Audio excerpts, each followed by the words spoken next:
welcome to a very wonderful episode of Culture Cove right here on Hued Network.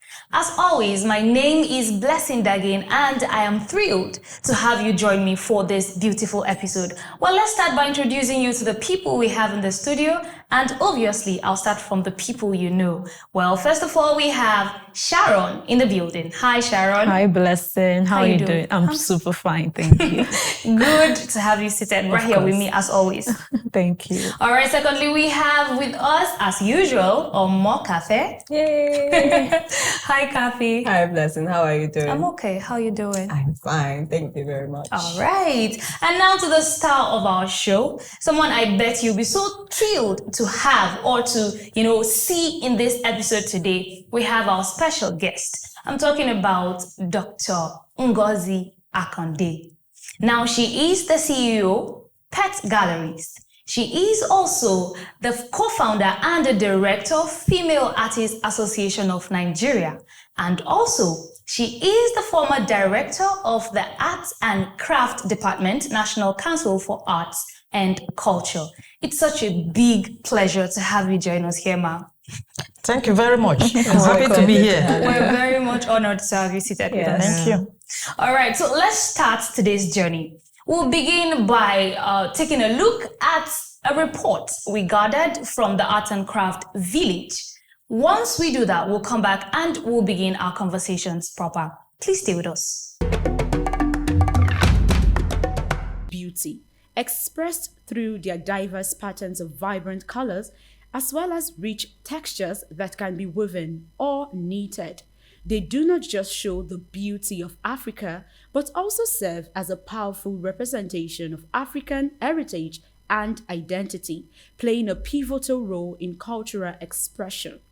Over the years, textiles have been modernized, evolving beyond traditional clothing to include a wide range of fashions such as bags, shoes, caps, and other wearable items.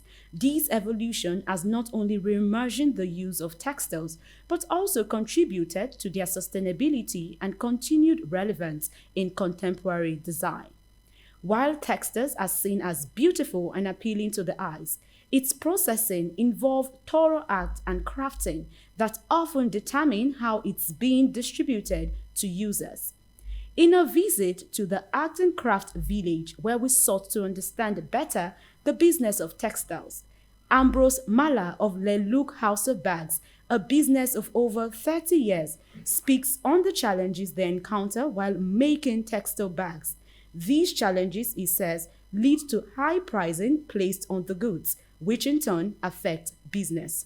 The challenge just get for here. Sometimes people will come look for my shop, look up and down. Them go say money no dey, my price for my thing too high. At times say no be say too high. Now condition of the Nigeria, because the bag that they produce for look bag, Nigerian they carry they do the fabric because no light. Now you make, if you check the expenses, people they pay for the sew the bag, everything when you calculate and with the gen they run, the money now you make it high. So now you challenge us for this. What are they say? And they say sometimes I go sell. You know, say business, maybe every time you go sell. Sometimes you go sell, sometimes you no go sell. Sometimes you sell, you go laugh. Sometimes you no go sell. Now challenge us for this Nigeria. If you say light the day steady, if they produce the bag go dey cheap.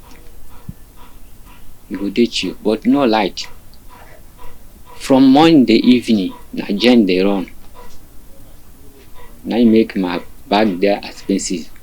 Despite the challenges, Le Look House of Bags still records high patronage of foreign buyers, which has contributed to the sustainability of the business. This bag, if they go outside country, people they buy go export some for outside country. So Nigeria know this bag well. No be say no them know now. As a means to give back such knowledge to the society, Leluc House of Bags owns an academy where they get to train other people in bag making. The textile business has been sustained over the years, but to keep driving its relevance in the society and the globe, the knowledge of its processes must be known and understood in order to push continuous patronage. Okay. All right, man. So you are an icon. When it comes to art, craft, you are an icon as far as Nigeria is concerned. And since we're trying to talk about textile, it's obvious that textiles have evolved. So can you just briefly give us, what do you think about the evolution of textiles from where it started and where it is at the moment? I cannot tell you where it started. It started with our, forefathers. You can see Nike Art Gallery, Nike Okundai, Chief Nike Okundai. She learned textiles from her mother, her parents. And we had people that have actually gone through that family, training to get to where they are today. But to say, the truth about the evolution of textiles, I think it has come a long way because even global brands are using Nigerian African textiles. It's actually textiles that got me a job at the National Council for Art and Culture. Because when I was in Lagos, I just got married then. I didn't know what to do, just trying to bring up my children. I started making adire. I go to Queen's College where I had somebody that was producing. While watching him produce, I started learning. I started producing for myself. And I would take these textiles materials, to Portland Cement, Guinness, to offices. I would supply. At the end of the month, when they pay them salary, I would just go and collect my money. And I tell you, when I came to Abuja in 1996, I continued producing textile adire in Abuja. I was training people and I was going to offices just like I was doing in Lagos. And when I got to the National Council for Arts and Culture, they were like, you mean you can make this? I said, yes, I can. So they said, go and apply for a job. That's how I got a job, through selling of the Nigerian textiles. And I can tell you that today we have a lot of people living, and the Nigerian textiles has sustained them. You can see that from the adire making, the process, it has gone into prints. So, and it's unfortunate. I don't support that. But to produce this is now very expensive. And the dye stuff is not what is expensive. It's the fabric. It's the fabric that is expensive. You go and get a cotton fabric for about 3,500 naira per yard. Then by the time you work on it, the textiles, the finished work becomes expensive. So what I'm trying to say is that I'm happy with what Nigerians are doing with the textiles. I produce clothes with Nigerian fabrics. I paint with Nigerian fabrics. After making my clothes, if you look at my paintings, you will see pieces of this textile in my painting. Because I don't even, a kind of throw anything away. That has to do with Nigerian fabrics. After producing, after sewing, I still use them in my paintings. So we have really gone far. If you go to Nike Gallery, she has textile museum in Nike Gallery, where you can see the evolution of the Ashoke. If I tell you that my old Ashokes, I've turned all of them to clothes. I thank God that I didn't throw them away. They are now trending. So there's nothing that is a waste when it comes to our Nigerian textiles. This is a great thing, and I think we're in a very good place. So let's talk about the business in this, because it is business, and like you've said, we have gone really, really far. Now, one important thing we we always talk about is, trying to sustain our creativity like you have said you did, and how people are doing it today. Now, talking about the business angle of this, where do you think it's at the moment? And, based on some of the challenges, which, if you don't mind, you could share with us, how do you think we could move forward? The business aspect of these textiles, for me, I think it's thriving. We are at the, creative,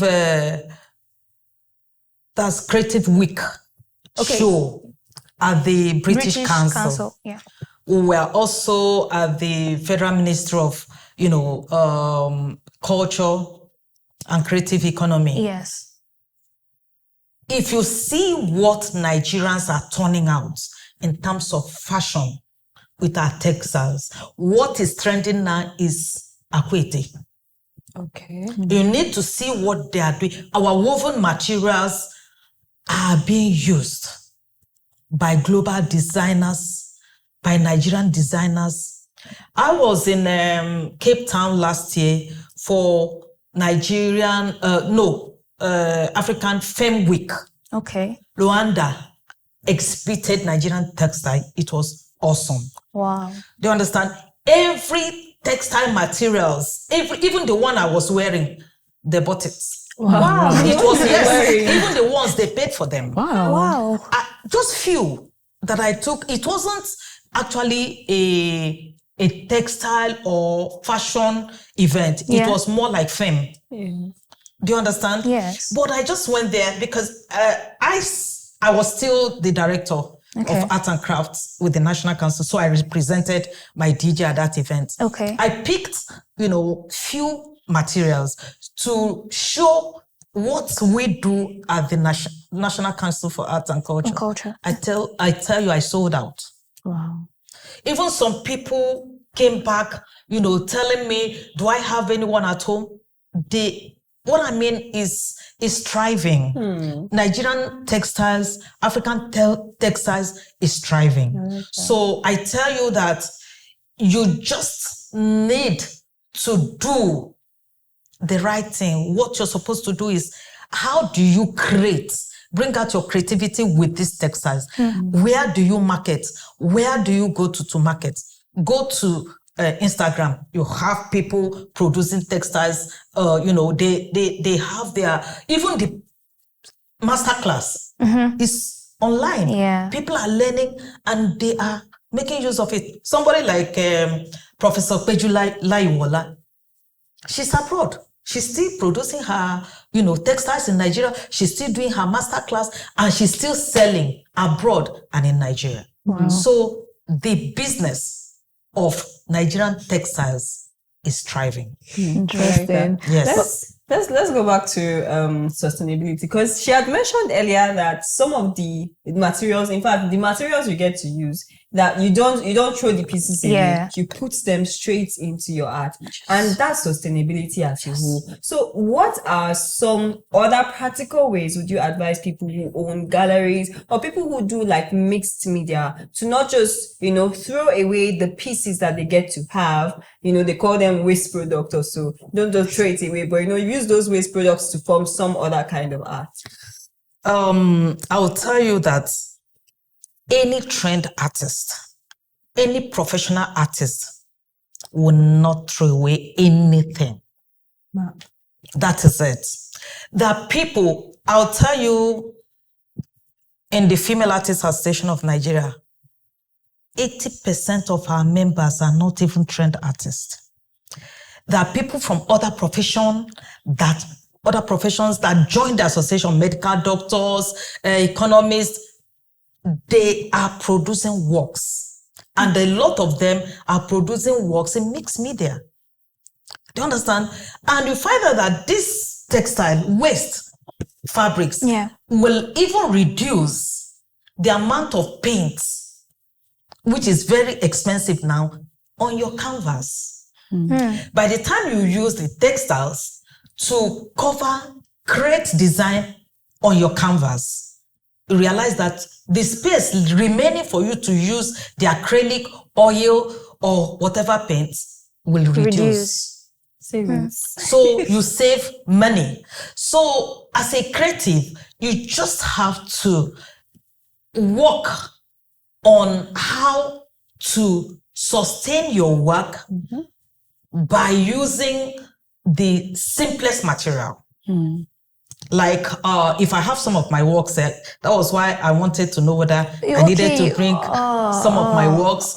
You would have seen that I've been doing this, I've been collecting this material, because if I give my clothes to a tailor, the tailor knows that the pieces of my fabrics are as important as the cloth they're making for me. Wow. That is how it is. So I have more than 5 bags of pieces. And since I retired in May, I've been using those fabrics to produce works. Wow. And that's what I'm going to use and produce until those pieces of materials are finished. And I don't know when.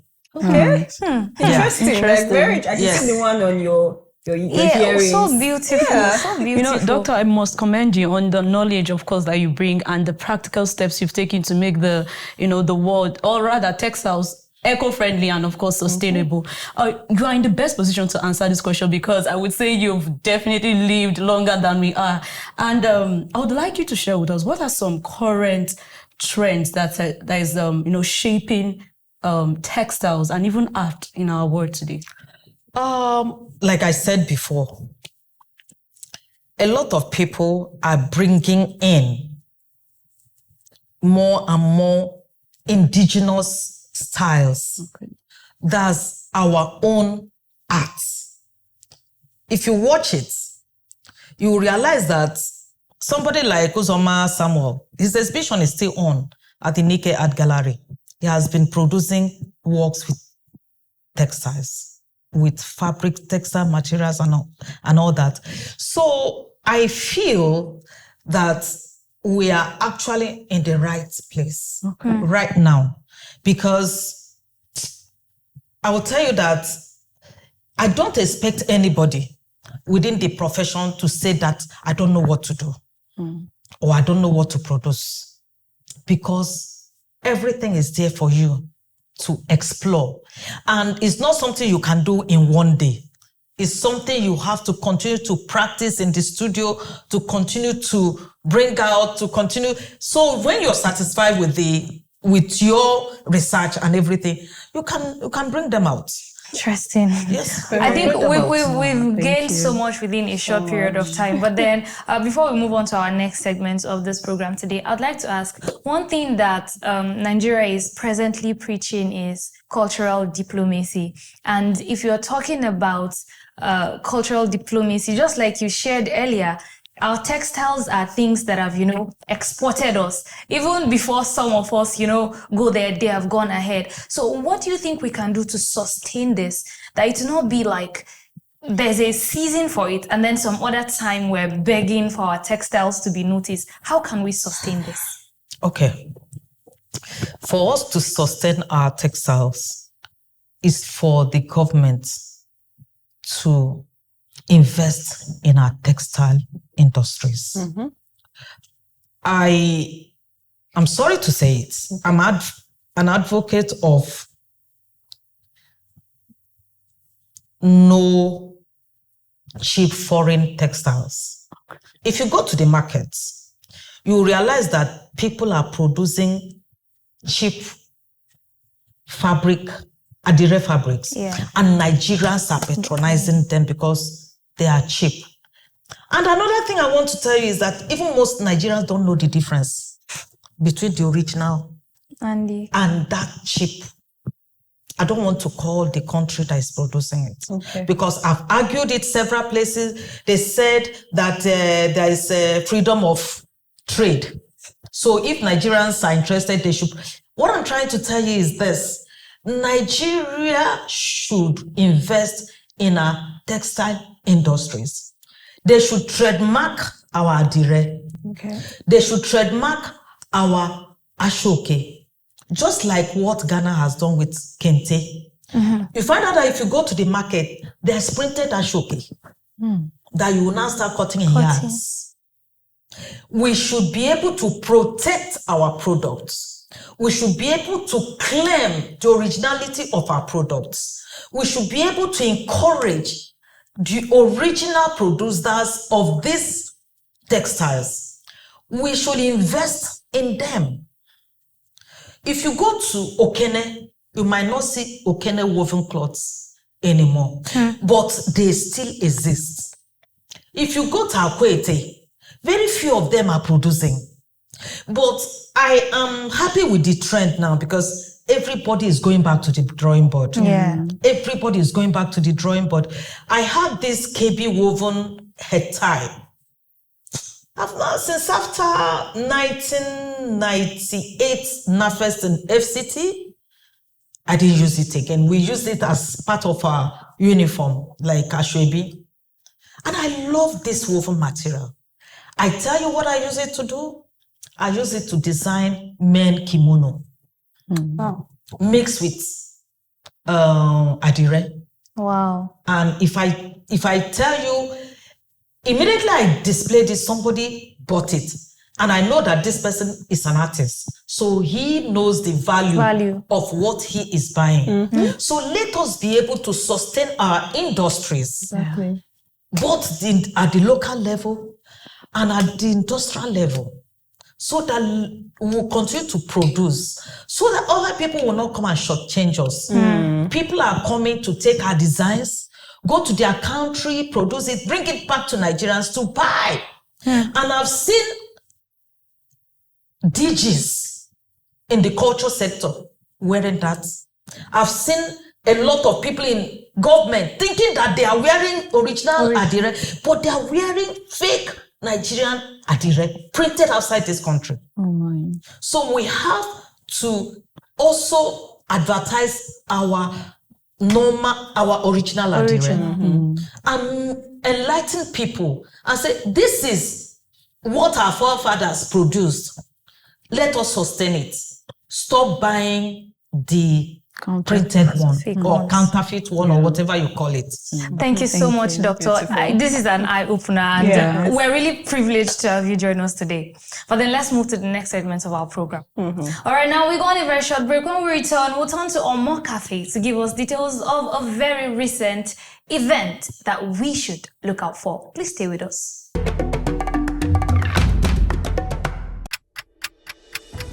For 2 seasons, Timeline has taken you on a journey of exploring real-life issues and solutions. Well, we are on to season 3 of Timeline, a space where we talk about real issues shaping our world. Here, we sit down with voices that matter, with people who are driving change and making impact. We are talking about more than just problems. We're talking about the attainment of our collective commitment, the global goals, the SDGs, and of course, our community-specific targets. Our conversations aren't just about highlighting problems. They're about finding solutions that truly works, solutions that touches lives and impact the globe. An appraisal of how close we are in meeting our global and community targets. We create rooms for honest, thought-provoking conversations, a ride that you wouldn't want to miss. Well, this is Timeline, where conversations lead to solutions that change lives.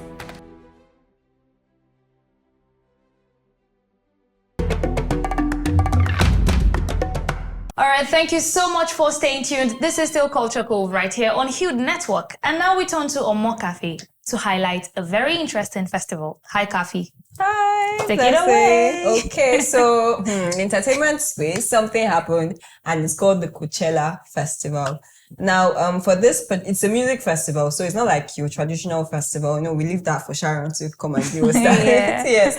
So, when it comes to this, is I know our doctor here would definitely be able to relate to the 90s, where radio was the in thing. You wanted to listen to the best of music, or imagine musicians. you listen to them on radio, or when you wanted people to hear your music, you have to go beg DJs or, on air personalities to play your music and the rest. So this was exactly what was happening then. And then Coachella Music Festival in California sprung up. So they wanted an establishment, an opportunity where young emerging artists can be able to showcase their music without necessarily having to, go beg people on air personalities to play it for them in their radio stations or in their TV stations. So it became there was a large field that was opened, and then you see group of people, whether they are young or whether they are old, but as much people who were very much interested in music would go there, and then they would definitely go to, listen to music and everything. And this is, of course, the 2025 episode, which took place this year. Now, of course, it doesn't necessarily have to be just, emerging artists, but there are also established artists who get to be there. And some of them are like Lady Gaga, who also performed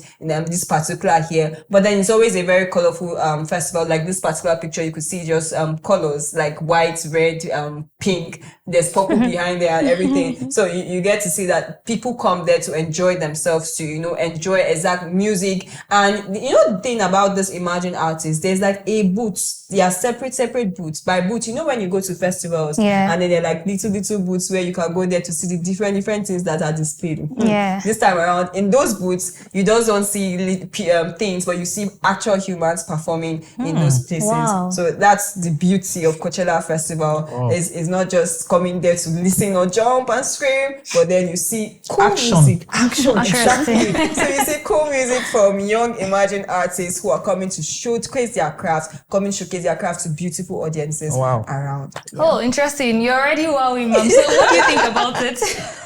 Why not? If people could come out to showcase what they can actually give to the public, not just you listening to it, but when you see the action, when you see people perform, you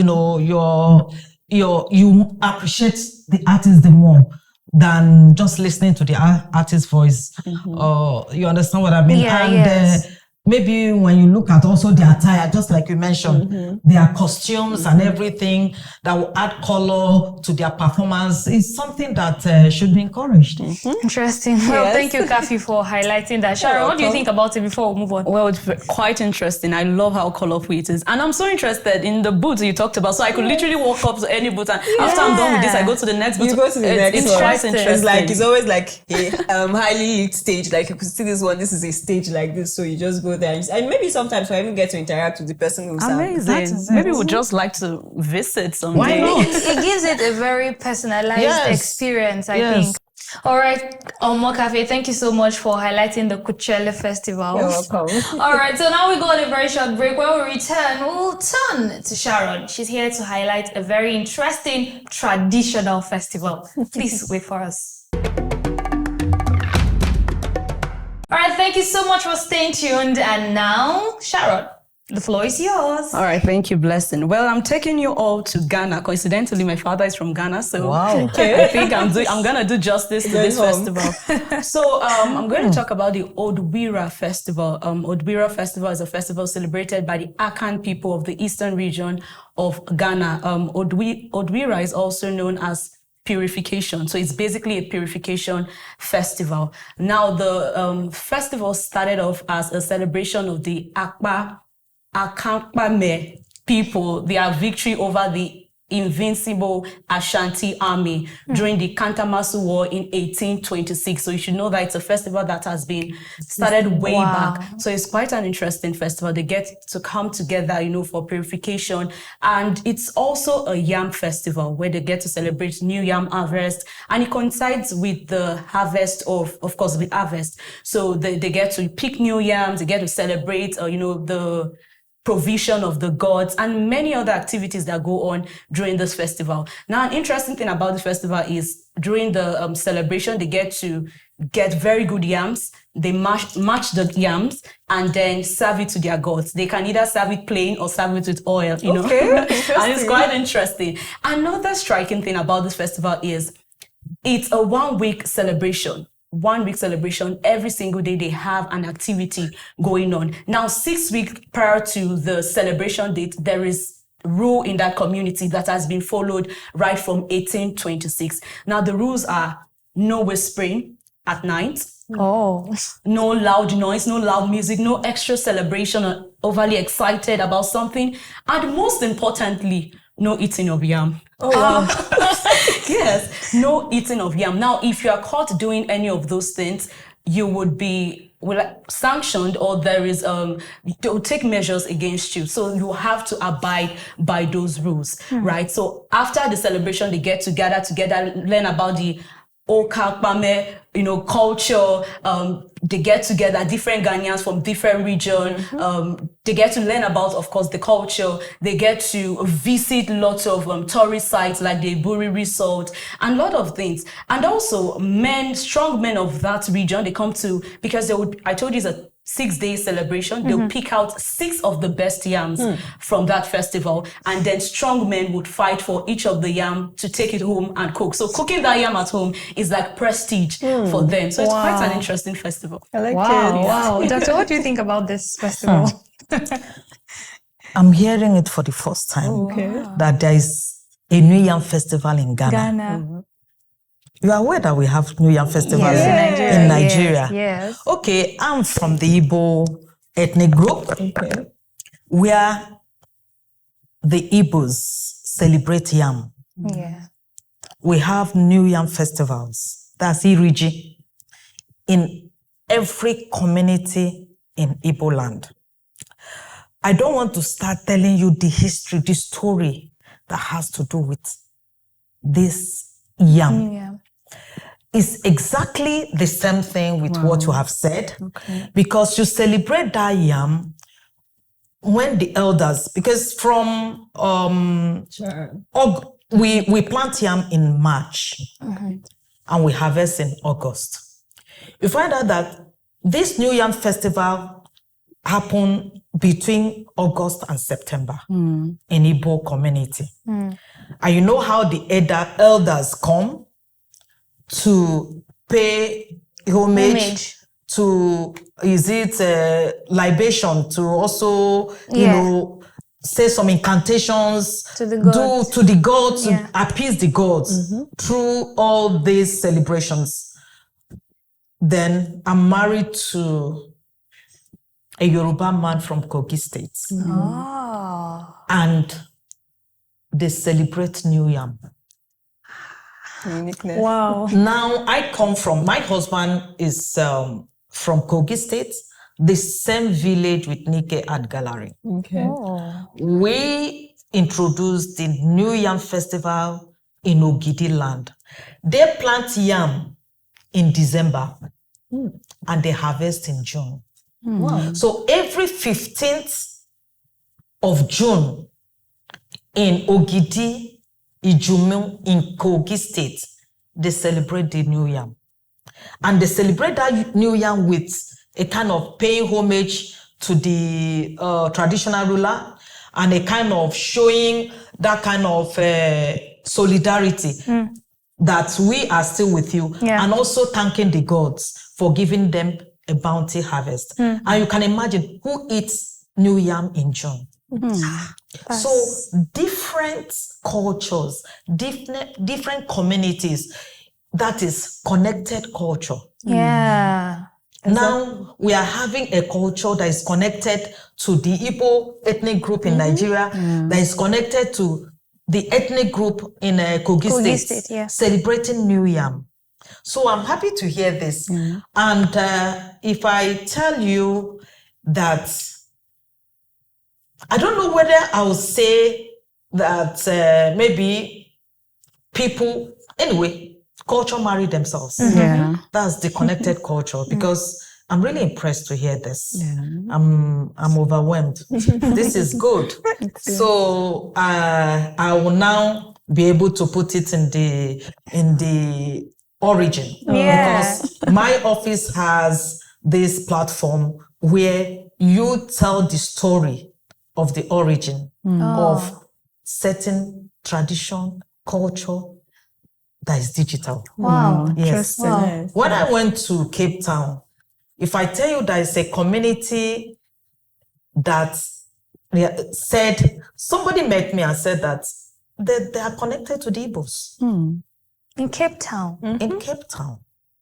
Do you understand what I mean? So by the time you check our DNA, you realize that a lot of us are actually related. Yeah. Thank you very much. Thank you so much. Kafi? It's exactly, Dr. here had just said exactly what I wanted to say. We are all connected. It just goes to say that we are all, descendants of Adam and Eve. So if you're quarreling somebody, you're quarreling your sibling. Best definition. Just put it like that. Yes. It's that simple. And by the way, I want to eat yam after this. So You see? Maybe ask Sharon for Sharon the venue. Yeah. All right. Thank you so much, Sharon. Thank you so much, Doctor. Thank you so much, Kafi. It's been an amazing session. But now, before we round up, let's take a look at our final session where we take a look at our wise saying briefly. Please put your eyes on the screen.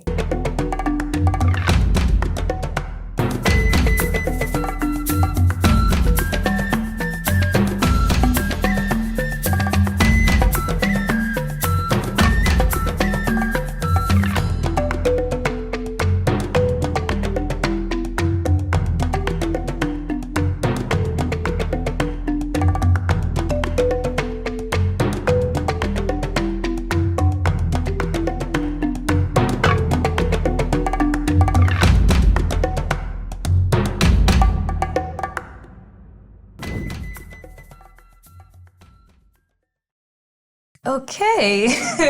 Doctor, can you do us the honors of reading this? Not be everybody will drink water like someone just quench thirst. Yes. So can you give us the wisdom in this? What do you think this talks about? I think it has to do with